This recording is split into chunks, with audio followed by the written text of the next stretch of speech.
The Hess family lives on a farm in Doylestown, Bucks County, Pennsylvania. Graham Hess is a former Episcopal priest who lost his faith in God after his wife Colleen died in a horrific traffic accident. It was caused by a veterinarian named Ray Reddy. Graham lives with his asthmatic son, Morgan, his daughter Bo, who has a strange habit of leaving unfinished glasses of water around the house, and his younger brother, Merrill, a failed minor league baseball player, on an isolated farm in Doylestown, Pennsylvania. One morning, Graham discovers a crop circle in his field. Graham and Merrill begin speculating that it's vandals, likely teenagers, committing pranks. While investigating the crop circle with the local law enforcement officer, Carolyn Paskey, Graham learns of animals becoming violent across town. Morgan is forced to kill one of the family dogs when it turns violent against Bo. As the story progresses, it becomes clear that Graham's farm is under watch. One night, Graham finds Bo in her bedroom, claiming there's a monster outside her room, and she asks for water. Graham dismisses it as a nightmare and questions why she didn't drink the water on her night table. Bo mentions that it tastes weird. He takes her back to bed. Graham looks out the window and spots a figure standing on their roof. He and Merrill chase a tall, dark figure who's spying on them from the roof of their barn.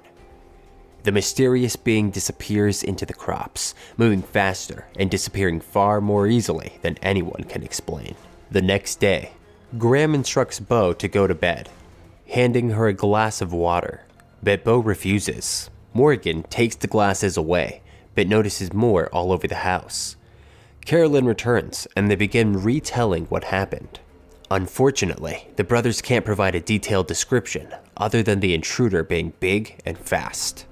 Soon, Graham and his family are shocked to learn on a news report that similar crop circles have suddenly appeared all over the world in ways too quickly to be merely a grand, elaborate hoax. Morgan takes a liking to a sheriff's radio walkie-talkie, and she tells him that he can use a baby monitor, but it will only work one way. Graham then walks Carolyn out, and she advises him to take the family and head to the town to get their minds off things. Graham takes the advice and later takes the kids and Merrill into town. They split up, and Graham tells them to meet back at a pizza parlor in a few minutes. Bo and Morgan head to a bookstore where Morgan looks for books about extraterrestrials. Graham goes to a pharmacy to get asthma medicine for Morgan, while Merrill goes to an army recruitment officer. At the pharmacy, the teenage attendant asks Graham if the world is ending and if she can confess her sins. Graham informs her that he hasn't been revered for months, but she continues. At the army recruitment office, Merrill speaks with the soldier in charge, and he tells him about reports of strange shadows and figures lurking around the town. The soldier suggests that the aliens might be doing reconnaissance to prepare other forces for arrival. Merrill shrugs it off, but the soldier recognizes Merrill as a famous local minor league baseball player. Merrill confirms this and says he still has the bat that set the record for the farthest home run. The soldier asks why Merrill isn't a pro player yet. Lionel, who's also at the office, interrupts saying Merrill also has the record for the most misses. Merrill confirms this, but says it felt unnatural not to swing the bat. At the bookshop, Bo asks the seller for a different glass of water. Morgan tells the lady not to bother, as Bo has a quirk about her drinking water, which she's had since she was a baby. Morgan buys the book on extraterrestrials, and the family later meets up at a pizza parlor. They see a man, Ray, getting into his car. Bo asks who the man is, but nobody answers, and they all keep staring. Ray then speeds away, and they continue eating. On their return home, strange noises resembling bubbling and clicking come from the baby monitor. Morgan believes the sound to be aliens talking. He climbs on the car roof to get a better signal. He gets the family to join hands with him to boost the signal, but the noises soon stop. Morgan theorizes that these were communications between two of the mysterious visitors. That same evening, Graham, investigating their other dogs barking, goes into the corn to investigate. There, he hears the unusual clicking noises. Speaking in a loud and firm tone, he tells the unseen being that they'll get no publicity from stalking his farm or his family. He suddenly sees a long green leg disappearing into the corn. Startled, he sprints back to the house before looking back. He then tells Bo, Morgan, and Meryl that they can turn on the television, something he had steadfastly objected to earlier. They turn on the news to discover that large, mysterious, and unidentifiable lights have been spotted over Mexico City. That night, Graham has a conversation with Meryl about his faith. It's revealed that Graham no longer believes in God following the accident that killed his wife. He then says, "There are two kinds of people, those who see signs, miracles, and those who see coincidences. Which kind are you?" Meryl relates a story about when he was going to kiss a girl at a party and was nearly vomited on, and says he believes in miracles. When Meryl asks his brother the same question, Graham does not answer. He then tells Meryl about his late wife, Colleen's last words. He says Colleen's last words were, "Tell Graham to see and tell Meryl to swing away." He sees his wife pinned to a tree by a truck. The officer tells him that his wife won't live for long, being held alive only by the truck pinning her into place. The flashback ends. The following morning, Meryl sees startling video footage on the news of an alien that was spotted during a boy's birthday party in Passo Fundo, Rio Grande do Sul, Brazil. Graham finds Bo and Morgan reading the extraterrestrial book. According to the book, the aliens are here to either explore the universe or invade the planet for resources.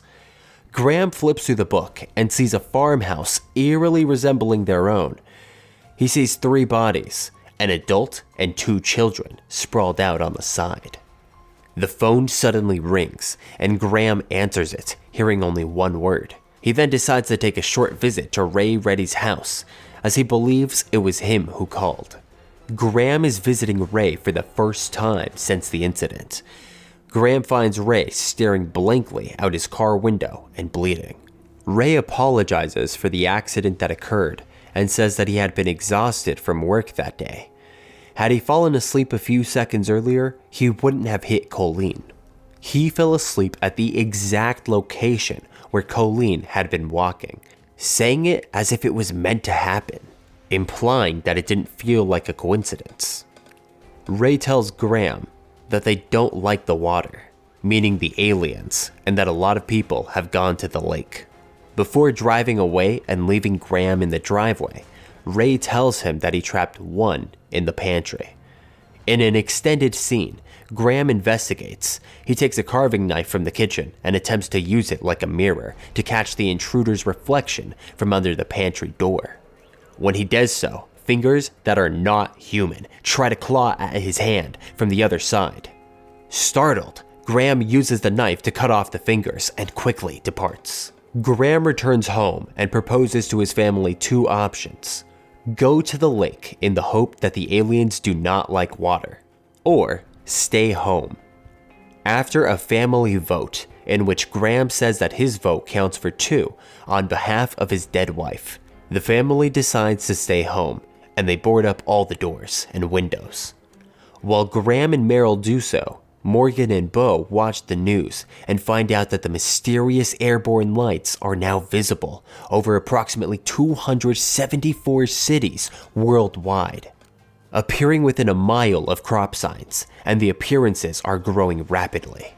Before the family finishes boarding up the house, they decide to have their last full family meal, choosing their favorite foods. In an emotional scene, Graham holds his children and brother while they all cry, realizing how much the death of Colleen has affected them and how scared they are. Suddenly, the baby monitor begins making familiar, mysterious noises.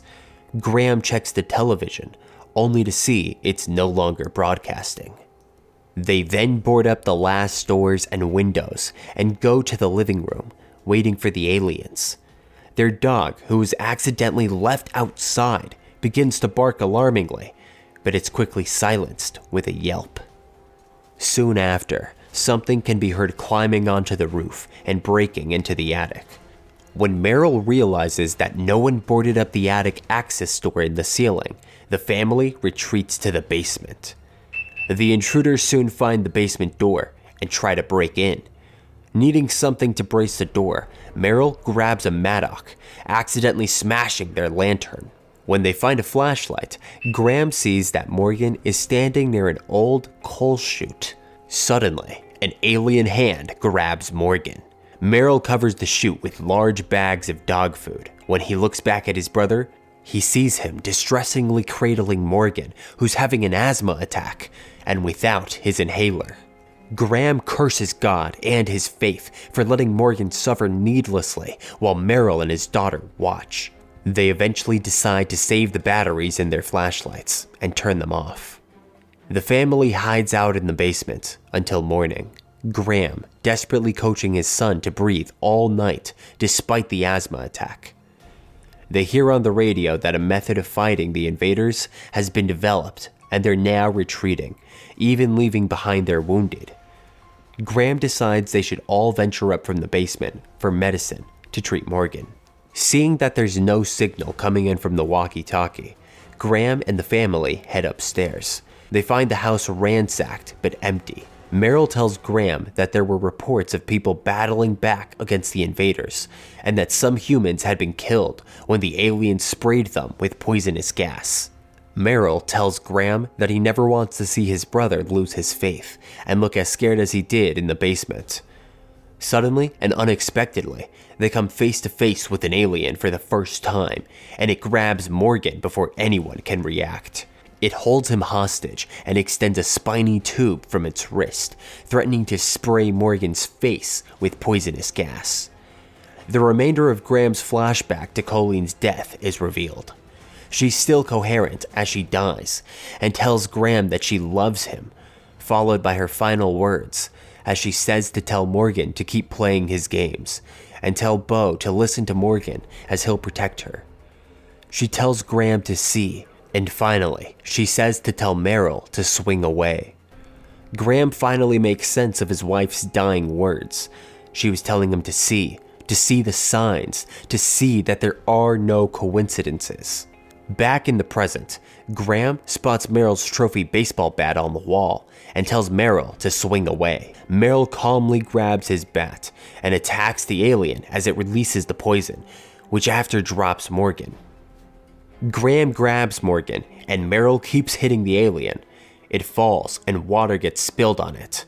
Upon contact with the water, the alien's skin gets burnt and starts melting.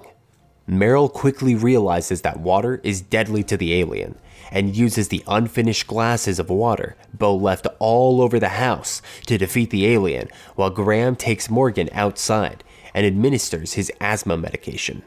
Morgan soon recovers his asthma attack, having prevented him from inhaling the alien's gas. Realizing that Colleen's dying words meant something after all, and that they actually saved his remaining family's life, Graham's faith is restored.